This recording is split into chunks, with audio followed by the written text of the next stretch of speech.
Hi, everyone. Welcome to my Talk at the Limits workshop on leverage points for focus flow and Communitas. I got inspired to do this piece of work by a keynote last year, which was by Dave Abson on leverage points. And so I find the leverage points are a super interesting way of looking at how systems currently work and how we can potentially change them. So the research objective for this piece of work is to discover what helps shift towards flow and communitas in a computer work-dominated environment using the lens of leverage points. And the contribution of that is knowledge controls energy and energy controls matter, which means if I control where my energy goes, then I also have a way better control of the work outcomes and my personal well-being. So via an autoethnography, difficult word, and a discussion on how interventions have contributed to increase focus flow and communitas.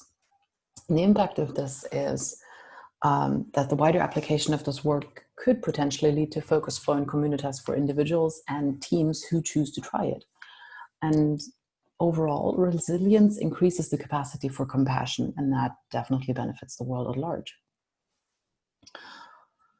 So background are the leverage points. So this is a graphic from last year's keynote by Dave Abson. You can find it on leveragepoints.org. And it explains really well how the different leverage points deal with impacts on system inertia. So on the left, you have the system, and that is set in place in a specific way. And then you have leverage points in 4 different groups. They are some type of system characteristics. So the group of leverage points with the lowest impact is the ones that are the more material ones. They alter the rewards in the material flows.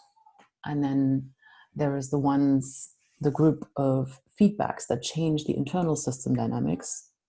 And then as we shift further up, there is the design ones about redefining goals, information flows, and self-organization.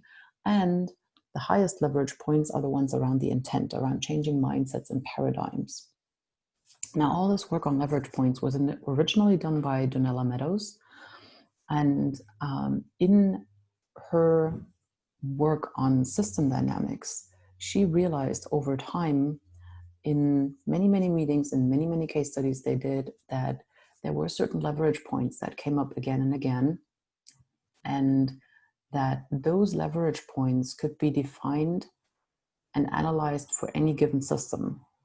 So she was in the line of education by Jay Forrester's work on system dynamics and furthered that, and the leverage points to this day are a reference framework that gets used a lot on very different types of systems.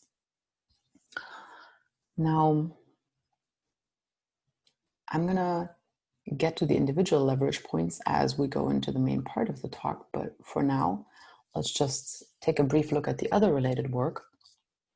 So in the background, you see a little sketch that I made earlier this year on cognitive load.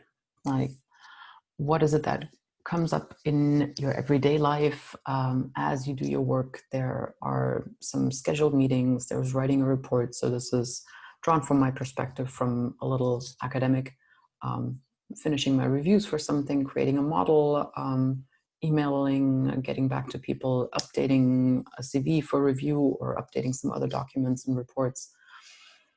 And around cognitive load, there was also a lot of related work in the HCI community. So, for example, by Phoebe Singer, who published on her time and on Change Island, very well-fitting name. So in her time on Change Island, where she took a sabbatical, she investigated how people operated differently there in a very simplified environment, in a very reduced environment with not a lot of people intervention, with not a lot of inhabitants on that island, and how that affected her personal way of working. And then in the area of flow, we have a few classical work by Csikszentmihalyi. Oh my God, I butchered the name again. My apologies. And a lot in the area of creativity, which is closely tied to flow. And then there is work around Communitas, which is group flow. So the same idea of a flow applied to an entire group. And there is a book called Stealing Fire by Stephen Kotler and Jamie Wheel that talks a lot about how both flow and Communitas can be created, can be supported, can be amplified, and concrete actions of how to do that. And they've also developed group programs and all sorts of things around this area.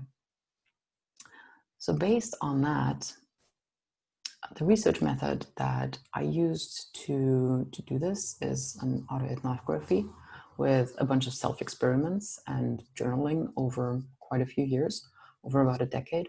And then going back, analyzing those notes, those diaries, and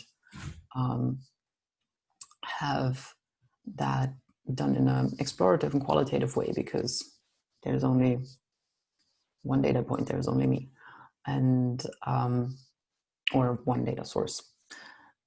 So with that, taking a deep look into the mirror and tried to find out what of those different leverage points have I addressed, and in what ways has that been successful, and in which ways do I get stuck because of outside conditions. So here on this slide, you see the fullest of leverage points. On the left, you see those 4 categories: parameters, feedbacks, design, and intent. And then the 12 leverage points that are ordered in an upside down numbered way, because the parameters, the material ones, they are the ones that have less impact. That was visible in that balancing slide by Dave Abson, because they were the ones that were still closest to the point of balance where the system was on the other side. And the further we got out on that leverage of the leverage points, the more weight over here, those were the ones with intent. So if I change something in the intent of the system, then it's going to shift the balance significantly more. But they're also harder to change, but we'll get to that.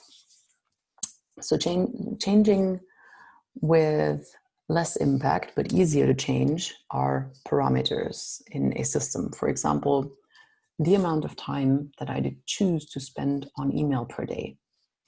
And the change that I did here was to set fixed blocks to just check email twice daily, and do that over a consistent period of time. What I found is that it is significantly less stressful. It's not this constant calling of my little email account flagging up with new emails coming in. And it has allowed me to stay more focused on the other tasks that I was doing at the time, instead of having constant interruption. Now, granted, email might look like a random example, and this works in my context because I'm an academic, and depending on what things are going on at the moment, I may be able to reduce looking into emails to twice daily, or I might not. If there is some communication needed around a certain topic that is time pressing, then I do not always follow my own rules. In general, I have found, though, that it's a good habit to stick by. Then leverage point 11, the size of buffers. So one of the buffers that I looked at was meeting times. I realized that a lot of the time I schedule back-to-back meetings, and then I find myself completely exhausted at the end of the day.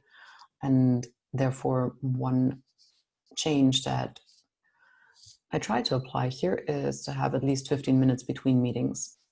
And that is the minimum necessary to go to the bathroom, grab some fresh water, and maybe physically move somewhere to a different location. And because meetings tend to be scheduled on the full hour, that doesn't always work. So I found this one a little bit difficult to implement, but it depends on what kind of tasks you're faced with at the moment.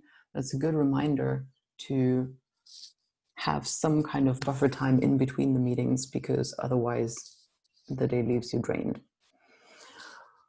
Parameter leverage point number 10, structure of flows.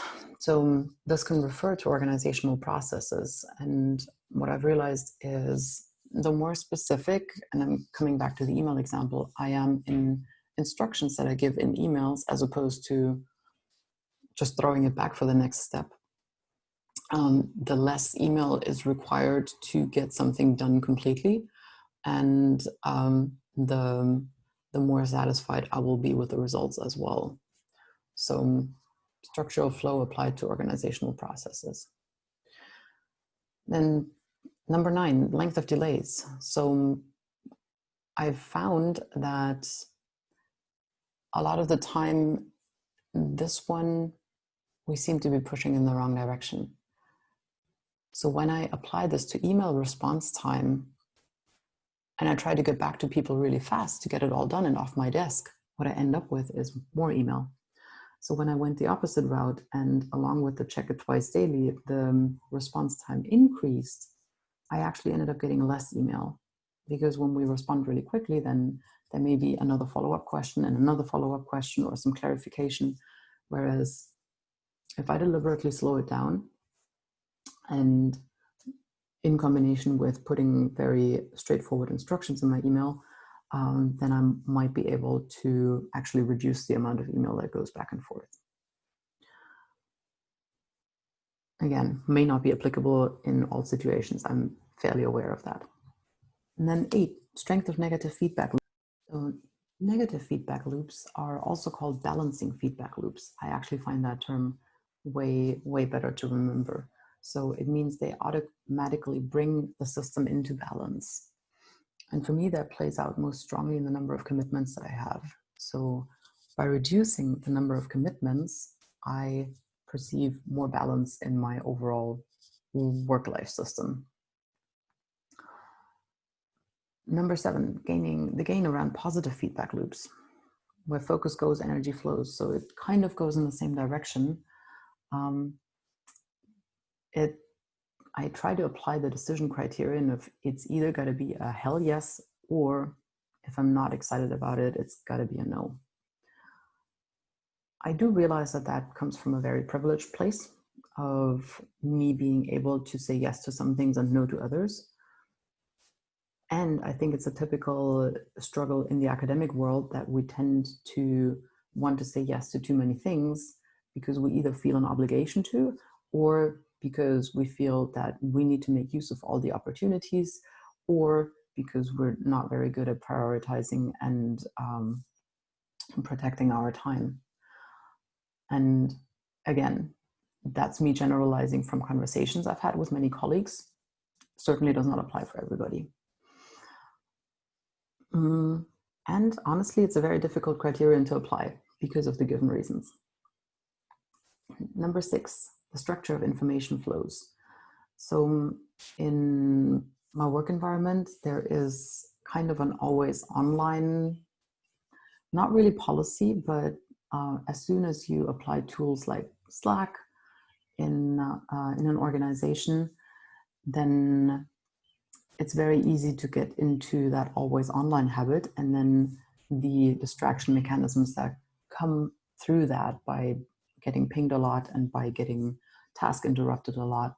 And so for me, it's proven really beneficial to keep offline time blocks where I deliberately switch off the wireless network. Now, granted, with a lot of the cloud-based storage that we use now, including at the university that I work at, that becomes more difficult. And still, when I manage to do it, it increases my productivity, especially for writing. Number 5, rules of the system.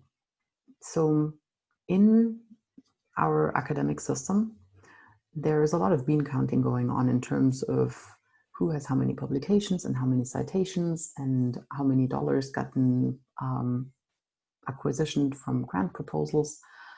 And this stands very much against what I idealistically like to have as an individual perception of impact of a researcher, because the impact that we have on the world is not determined by our number of publications, citations, or the dollars that we got in for the university.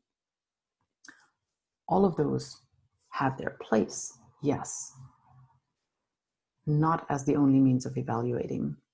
And so I found it difficult in a personal conversation with myself just to not go for the traditional bean counting metrics, but to find more meaningful metrics of how do I perceive that I really make a difference in my research and a difference on the world at large, or the world at small, however I choose to perceive that. If it's more on an individual level, say if I've helped certain students out, or if I have successfully graduated a PhD student, or that I managed to help a couple of companies get more insight into certain sustainability aspects. That as a balance to the ones that we all seem to get measured by in the system. And change here is going to get harder because we see as we get higher up into the leverage points, it is beyond our individual reach. This is something that we have to agree upon as a collective. And the collective also always starts with the individual. So we got to get back to having the conversation with ourselves and then having it with others. Leverage point number 4, the power to change structure. So currently our academic system is rather hierarchical and with a limited democracy. And depending on the kind of institution where you're at, there is a lot of collegiality, yes, of course. And change does always start at the individual level. So I do not know what academia would need to change in terms of its organization. I know that we all go through similar struggles in certain areas. And so the question is, what can we possibly do about those struggles? How can we have a constructive conversation around changing them as opposed to feeling kind of stuck in them? Leverage point number 3, goals of the system. So I often find that there is a mindset of a necessary competition over limited resources. And instead, where I like to shift my goals is towards essentialism. Like, what's the main thing that I'm trying to accomplish here? And how can I do that with any resources that are available? Leverage point number 2, mindset and paradigm. So goes in the same direction. I see a bit of a prevalence of a scarcity mindset in terms of limited resources. And maybe instead we can strive to get more to a union mindset, to one of abundance, to one where we see if we all collaborate, then there will be plenty. And yes, it's getting philosophical here. Wait for the last one.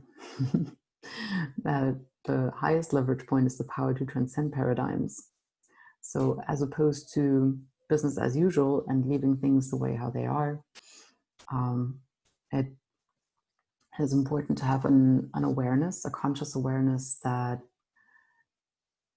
everything's always going to change, that no paradigm is for eternity, that maybe we can develop some unattachment or less attachment, that we can cling less to things should be one way or another, that we can just relax back and surrender a little bit to whatever is going on and to just trust that it's all for our personal individual growth as well as our collective growth, and that we will manage to go through this process and just observe the change as it happens and then contribute what we can. Yes, granted, some of that takes us into really high level of abstractions in terms of discussion. So the question is, what is all of this good for? Is this just a mental exercise? No, I hope not. So the relevance of this, I can only tell you a little bit about my experience of how I try to investigate the leverage points in my personal work life and what shifts have been possible there. And I would say that they are a useful tool for structuring how can we possibly look at and talk about systemic change. For the implementation, I see that some of them are definitely easier than others, and for some it gets really hard. For some, it requires a collective to buy into something. And sometimes the implementation may also have a bit of a hump at the beginning. So it's not about, oh, I'm going to change all the things now. Like if we try to change too many things at the same time, we usually get stuck and overwhelmed and then we don't change anything. So one thing at a time is probably good. And also being aware of, oh, maybe there's a hurdle first instead before it comes better. To be tried out, to be observed. And then I came across a book on deep work that seems a little bit simplistic in its focus on there's only this work part that I need to do, nothing about community and nothing about taking care of others. So it is a little reduced in that. However, it does very clearly state if we can eliminate distractions, distracting factors to a large extent, then we can accomplish some really deep work, some deep mental work and some creative work. And there's something to be said for that. So to the extent that that is possible for us as individuals to limit distractions of any kind, that for me has proven to be a good thing to go for. And then of course, family responsibilities and all these other beautiful life things still come in. So I'm curious to hear what your deep work zone looks like. And then I often come back to the less is more. Every time I have too much on my plate, I realize that at some point I do become unproductive. I am less productive than in times when the load is somewhere in the middle. So just by too much task switching and the cognitive overload of, oh, this is all too much, that perception makes it worse again. And so this is a reminder that I have to put in front of my face pretty much daily, that less is more, and to simplify things, to simplify whatever work process I can simplify. And that is something we also see at the institutional level. Processes grow over time, and usually they grow more complex instead of less, because there was another special case that needed to be taken care of. And then there was a new aspect or a new flavor that had to get integrated as well. So there needs to be constant simplification process that kind of counteracts the enriching of processes that seems to be going on most of the time. And at an institutional level, I also mentioned there can be things like the always online policy, when like you're in reach as opposed to trying to seal yourself off in a deep work zone. So there needs to be a conversation on what is a good middle ground in that. As academics, we usually have quite a bit of leeway, and then there's just the people who do it this way and the people who do it the other way. And I'm really curious to have a conversation around what does the most productive middle ground look like?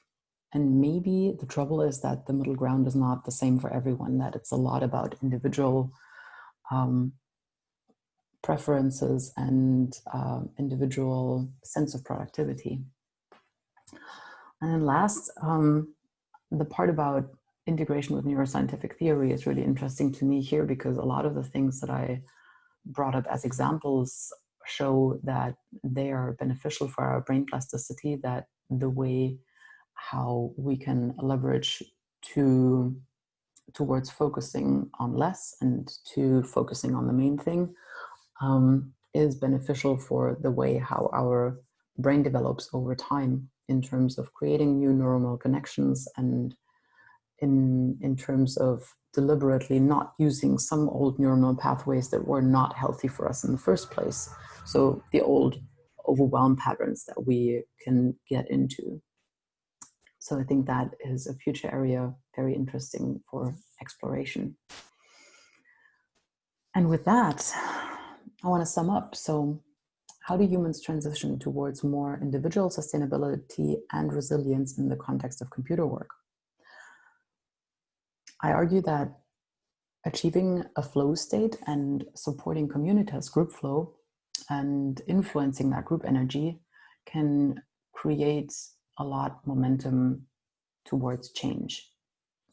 And I would love to hear comments and questions on how you best connect with Flow and Communitas, and your thoughts on what came up in this talk.